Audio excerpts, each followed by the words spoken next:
Bueno, de antemano agradecer la cordial invitación que realizan a este congreso, también a mis compañeros de panel, a Renato y a Ronald, por compartir las palabras. Tu pregunta es muy importante y sin duda requiere de nuestra parte humildad epistemológica para hacer afirmaciones que estén soportadas por evidencia.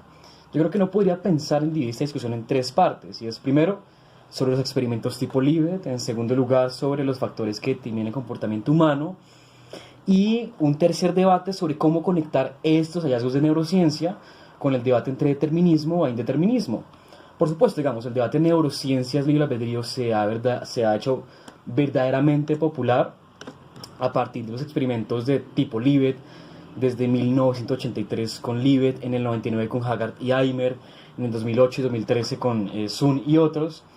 Pero esos experimentos se diseñaron básicamente para analizar si antes de la conciencia motora de una decisión como mover la mano o la muñeca, o una decisión más abstracta como sumar o restar, si antes de este sentimiento de conciencia hay una actividad eléctrica asociada de carácter inconsciente que determina nuestra decisión motora o abstracta.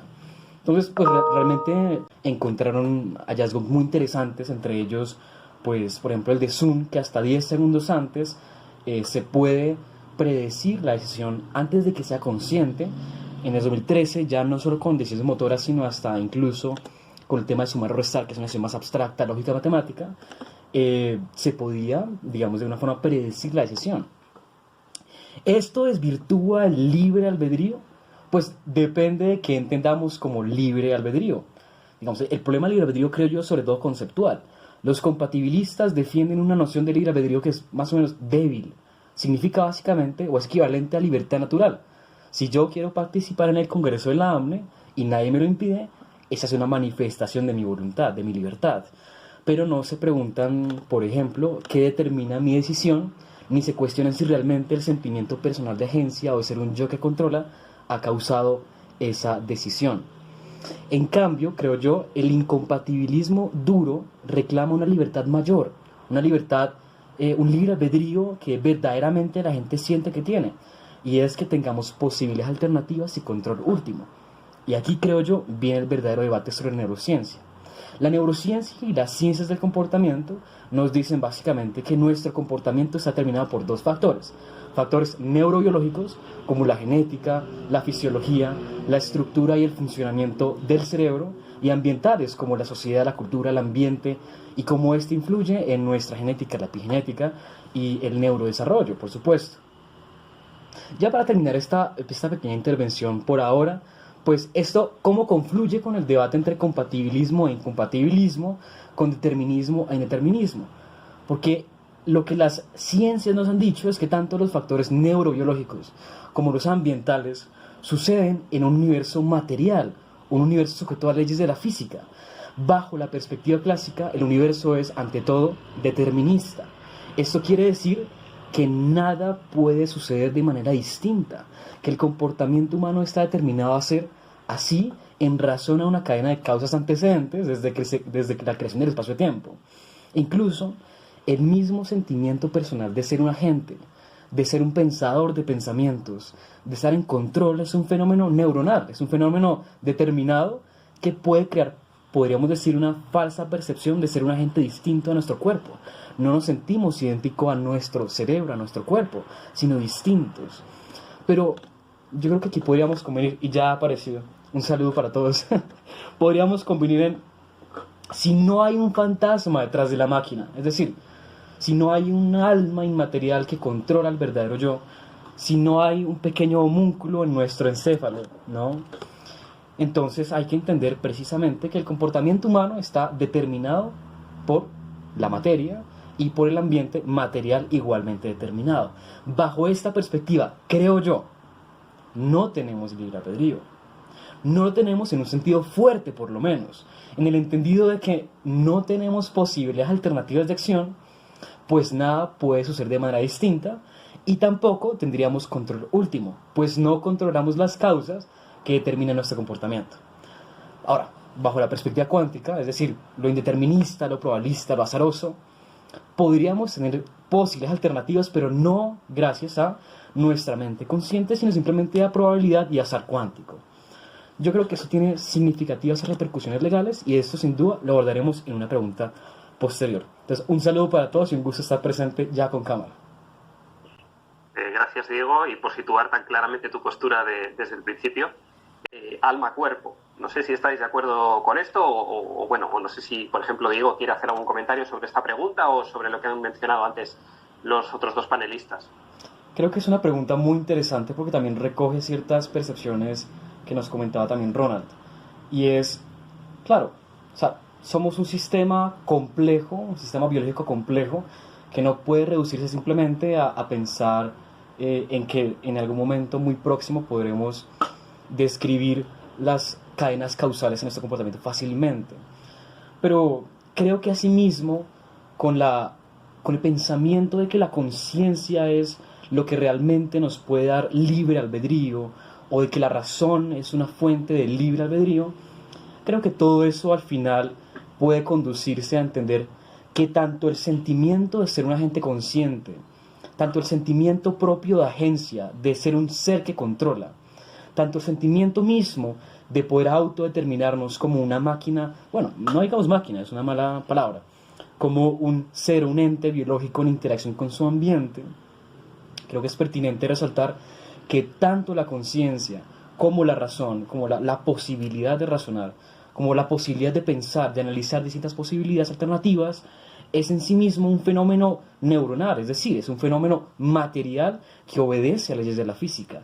El sentimiento mismo de agencia obedece a una, no digamos ilusión, pero sí por lo menos un fenómeno neuronal que es descriptible evolutivamente, por supuesto, somos conscientes y tenemos razón, porque es muchísimo más evolutivamente necesario que no serlo, pero ello no creo que nos dé libre albedrío, porque igual no podemos negar que el determinismo sea cierto, es decir, estamos en un universo donde estamos por lo menos científicamente más o menos seguros de que o es determinista, por lo menos a nivel macroscópico, o es indeterminista. El determinismo a nivel macroscópico implica que todo lo que sucede a nivel sensible, incluido nuestras acciones, incluido el propio sentimiento de ser un agente consciente y racional, o de poder, entre comillas, autodeterminarnos y de hacer lo que queramos como seres biológicos, pues es en sí mismo algo que obedece a una cadena de causas precedentes determinista y material.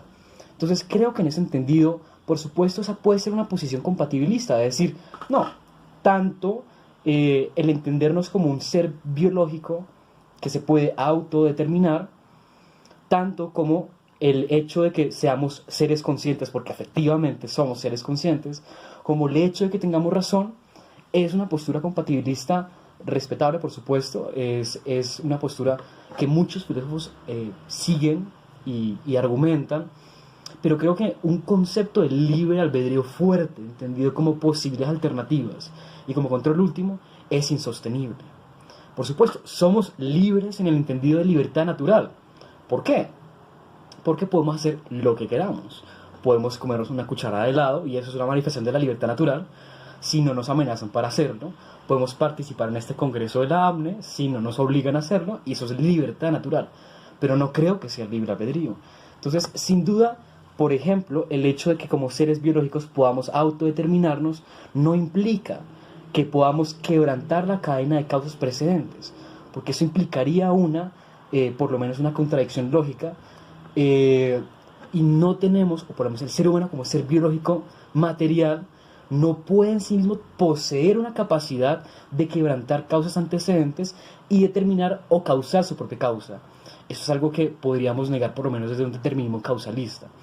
Y anticipo mi postura en el tema de las implicaciones legales es, por supuesto, o sea, si caemos en un fatalismo de pensar que esta discusión elimina todo el derecho, bueno, sería algo absurdo. Es decir, la libertad es fundamental para el derecho, pero no es lo mismo ciertos tipos de libertades para ciertas ramas del derecho. Por ejemplo, podemos hacer un concepto de libertad, de autonomía de la voluntad para los contratos perfectamente compatible con el determinismo. Lo podemos hacer, por supuesto que sí. Y asimismo, no tendríamos que destruir las construcciones sobre no sé, el derecho privado o el derecho público, pero yo sí creo que deberíamos hacer una reflexión importante sobre el derecho penal, porque la culpabilidad presupone que el determinismo sea falso. Y en ese sentido, pues en próximas intervenciones podré compartirles una postura que he desarrollado en artículos que he denominado neuroabolicionismo penal, como una forma de entender la ilegitimidad del derecho penal. Por lo menos creo profundamente que la evidencia empírica, no solo de la neurociencia, porque tiene que ser complementada, sino sobre todo la física, nos enseña que estamos en un universo determinado, o, en el peor de los casos, indeterminado, y todo es azar, lo cual tampoco trae libertad, como ya señaló el doctor Renato, por supuesto, el azar no trae libertad. Pero ¿por qué pervive la idea del libre albedrío? Porque es tan intuitiva, es decir, nos sentimos intuitivamente la fuente consciente de nuestras decisiones. Nos sentimos agentes libres y responsables. Pero por supuesto, el comportamiento humano y los pensamientos no son hechos brutos. Tienen una razón suficiente porque son así y no de otra manera. Y el mismo sentimiento personal de agencia obedece no solo a un desarrollo evolutivo que nos hizo ser, como nuestro código genético, seres conscientes, porque es muchísimo más provechoso que no serlo, pero también la conciencia como fenómeno es en sí mismo un fenómeno neuronal. Es decir, si en algún momento me dan un cachazo en mi médula espinal, por supuesto, dejaré de ser consciente, y ya no hay conciencia, y ya no hay Diego Borbón. Pero ¿por qué creo que esto es importante? ¿Por qué importa esta discusión? Es decir, ¿por qué gastamos tantos años debatiendo sobre el libre albedrío? Porque tiene importancia en la práctica jurídica, me parece, sobre todo. Y es bueno, listo, como ya lo he mencionado antes, podemos seguir sosteniendo ideas de autonomía de la voluntad en contratos y celebrar contratos sin ningún problema, por supuesto que podemos hacerlo, pero en términos de derecho penal tenemos tres opciones. Tenemos tres opciones de lo que podemos hacer de cara a los hallazgos empíricos. La primera, hacer lo que propuso Winfried Hassemer, y es evadir la discusión, es ignorar la discusión en una maniobra evasiva a larga distancia, palabras textuales del profesor Hassemer en el 2011. Es ignorar la discusión y mantener el derecho penal como está, intacto, sin cambiar nada. Primera opción, es válida, por supuesto. Segunda opción, podemos buscar un compatibilismo como el que propuso el profesor Eduardo Demetrio Crespo en el 2013 y reformular ciertas partes de nuestra dogmática jurídico-penal para adecuarla a lo que los conocimientos de la neurociencia nos dicen. Pero aquí vengo a traer una tercera opción sobre la mesa, y es la que defiendo, y es: ¿realmente queremos salvar al derecho penal? ¿Realmente el derecho penal es algo necesario, es útil y es la mejor alternativa para hacer control social? Y creo que no. El derecho penal históricamente siempre ha sido dolor estéril. Es la imposición consciente de un dolor a un ser humano bajo la idea de que supuestamente se va a prevenir los delitos, se va a resocializar y se va a brindar justicia. Pero la evidencia empírica del derecho penal también nos ha brindado que el derecho penal es profundamente ineficaz para prevenir los delitos. Es profundamente ineficaz para resocializar porque causa efectos neuropsicológicos adversos. Y no trae justicia porque uno no puede hacer justicia vulnerando imperativos categóricos de dignidad humana. En Colombia, por lo menos, todas las cárceles y penitenciarías tienen un grado inaceptable de hacinamiento carcelario. La Corte Constitucional en Colombia ha declarado en 3 ocasiones, por sentencias constitucionales, el estado de cosas inconstitucional, que significa básicamente que en las cárceles y en las penitenciarías de Colombia se vulneran todos los derechos fundamentales de los privados de la libertad. ¿Y por qué se sostiene el derecho penal? Porque tenemos una idea de que somos seres con libre albedrío. La culpabilidad se basa totalmente en el libre albedrío. Y bajo ese juicio de reproche que le hacemos a quien supuestamente puede actuar de manera distinta, aunque empíricamente no puede hacerlo, sostenemos y simplificamos el problema criminal de la siguiente manera: el Estado reprocha la acción al individuo, pero deja intacta la estructura social anómica que ha causado la desviación. O sea, los delitos económicos, los hurtos, las violencias tienen razones culturales y sociales, pero el derecho penal lo invisibiliza. Simplemente decimos el delincuente, el criminal es el malvado y ya, lo mandamos a la cárcel, nos tapamos los ojos e ignoramos el problema. Por esta razón, el pasado 23 de diciembre, en Cuadernos Electrónicos de Filosofía del Derecho de la Universidad de Valencia, se publicó un artículo de mi autoría, donde propongo un incompatibilismo humanista para construir una nueva teoría abolicionista del derecho penal sobre 5 postulados. Primero, sin libre albedrío no puede haber derecho penal de culpabilidad. Segundo, el derecho penal no es necesario, porque hay mejores alternativas civiles, constitucionales, restaurativas y terapéuticas que pueden reemplazar efectivamente el derecho penal sin causar dolor. Tercero, la prisión causa efectos neuropsicológicos adversos y es inhumana y degradante y por lo tanto debe abolirse en una transición a largo plazo. Por supuesto, no se puede hacer mañana. Cuarto, hay que entender que la dignidad humana tiene que ser siempre un límite para el derecho y la justicia, ¿no? No podemos hacer neuropredicción, no podemos hacer detección de mentiras, eso contraría la dignidad humana y también hacia el futuro tenemos que proteger la dignidad humana. Y quinto, eso es muy importante, la neurociencia nos ayuda a prevenir el comportamiento identificando las causas sociales y estructurales del delito, la falta de alimentación, la pobreza, la falta de oportunidades y podemos intervenir ahí. Entonces yo creo que de las 3 opciones, de taparnos los ojos, ignorar el debate del libre albedrío, de reformular todo para salvar el derecho penal, creo que deberíamos a largo plazo considerar que el derecho penal no es necesario.